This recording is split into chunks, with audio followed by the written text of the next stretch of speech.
Hello guys, welcome to my channel. I hope everything's okay in your life. In this video I will show you my own crystal presets. At the same time, I will explain what and why I do on these presets and share my ideas about how they can have alternative situations. If you are new to BDO and have insufficient knowledge of combat and CC mechanics, please watch the video in the upper right carefully. I will talk about what you will see during video, assuming you know completely. I have to add that BDO is very large and comprehensive game. For this reason, please do not expect me to prepare detailed crystal presets for other classes that I am not master of. Even when playing in a class, there are many options for different situations. It would be very wrong of me to make suggestions on behalf of the class that I'm not a master of. If you see people sharing crystal presets on behalf of classes they don't know in other videos, please consult someone who knows about those builds and class. If you do not know the rules about crystals, do not forget to review the rules from the video at the top right.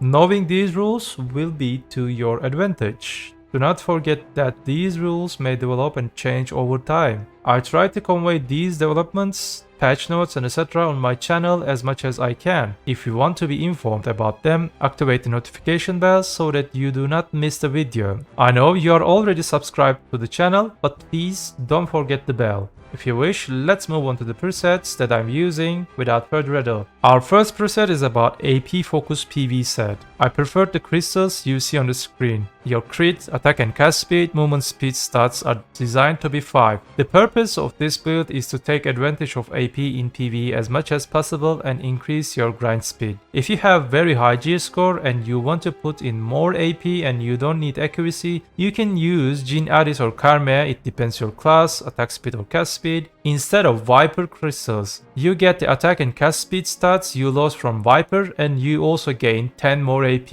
You can check on the garmot.com, so this website will help you to calculate your hit rate. Our second preset is Accuracy Focused PV preset. As the name of this set suggests, we replace 2 power crystals with 2 Elcars in spot where you have trouble with accuracy. For example, I'm using this crystal preset at Hexa Sanctuary. If you say that you don't have an accuracy problem, but I have a problem with resist, likewise, you can increase your resist by using RBF crystals instead of Elcars. For example, you can choose this method at Jade Starlight Forest. Mostly you don't need that much accuracy like Hexa Sanctuary, but having knockdown and bound resist is very important at that spot. Our third set is the Accuracy Resist PvE set. It's a set that we can use especially in the endgame spots. For example, you can choose Ash Forest, a spot where you need both accuracy and resist, or in spots like Olin's Valley. My fourth set is special for the crypt spots. As you know, the hardest spot in the game right now is the crypt. It's a very troublesome spot both in terms of resist and accuracy. When you look at this build, you can see that I only upgraded the stun stiff resist and did not care much about other resists. Yes, I did that on purpose, because knockdown bound CC are only applied by the big mob and you can see their animation of the skills and you can just ignore them. Iframe or super armor and etc. In this region, other problem is a float CC is only applied by the Dark Knight mob, which is you can only encounter in this region 4 or 5 times in an hour. The probability of encountering them with an hour is very low. That's why I focused on stun and stiff resist and adjusted the remaining crystals to emphasize tankiness and accuracy. If you haven't seen anything about the crypt spot until now, you can check out my crypt guide video on top right. Our next preset is for Lifeskill. Thank you to my friend Salim for this idea. I preferred crystals that I would keep as much as weight buff on us as possible. The Ascension crystals in the set will give you plus 70 jump. If you say you don't need this, you need more weight, it is possible to add plus 40 weights to this set. You can achieve this with an ancient magic crystal Cobelinus. You actually know these crystals? The cheapest version of the Cobelinus. With this version of the crystal set, you gain 450 liters. If you want to exchange gem crystals, you can gain 490 liters, which is almost 500 liters and huge. On the other hand, many different builds can be made in the game. Full level X crystals can be used or made full stamina and etc and etc.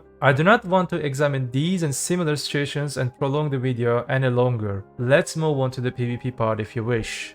Again, please do not ask me question about your own class. It's not my place to comment on a class I'm not master of. However, I will try to convey to you what logic I prepared while preparing my own builds. Maybe these ideas can add something to you too. As an Awakening Valkyrie player, my priority was over Grapple Ignore. As you know, the Valkyrie class is a very problematic class in terms of grab. The grab has very short distance and has a float CC. So if my grab catches someone, I don't want it to resist. So I used the Jin version of the Grapple Ignore resist crystals. There is a 30% knockdown ignore debuff in Awakening Valkyrie's WF skill. That's why I didn't want to turn onto another ignore crystal. Same situation exists in Awakening Sage too. At this point, you need to know your own class. If you are having trouble choosing these and similar ignore crystals, you should identify the CCs that are important for your class and turn to them. For example, classes such as Warrior, Berserker, Mystic, Striker have 30% grapple ignore debuffs on their passive skills. It would be more logical to use knockdown bound ignore for these classes, or for a class that doesn't use grab, not have grab, your priority should be directly knockdown, bound, and float, ignore, and etc. which one is suitable for you. So another situation is the 4 classes that have both grabs and no debuff or passives. My succession Valkyrie preference may be appropriate to these kind of classes. I can replace the Gallantry Olukas crystals you see on the screen with a Ignore KD Olukas crystals, or you can make 1 glorious grapple and 1 Olukas grapple and 1 glorious knockdown and 1 Olukas knockdown. With this method, you can gain 17 ignore grapple and 17 ignore knockdown. So in this way, I have produced a solution against both grab and knockdown bound resist problem. Examples like these classes would be Dracania Awakening, Guardian Succession and Awakening, Lan Awakening, and Nova both Succession and Awakening. At this point, it is possible to change the crystals you see on the screen for different purposes. For example, if you want to make a choice in the name of pinkness, Grapple Ignore crystals, Alcars, and Corrupteds can be removed and replaced with 2 Rebellious and 4 Hanhooms. However, nowadays, all classes do not have much problem with the damage. I am not sure how much tankiness to be gained from these crystals, and if they will keep you alive, I'm not sure about that. Instead of that, you will gain both ignore resistance and the damage, which I choose these builds and I'm using this one because of this utility stats. If you need even more damage, plus 20 human AP can be gained by using 2 RBF Vipers instead of RBF resist crystals. However, I use my build as you see on the screen, and I like to get the stats from the different places in the style of damage reduction and HP. For example, I have a plan to use double Pancadry with HP if I can get my double Pandebo. Of course, this scenario is a little bit extreme.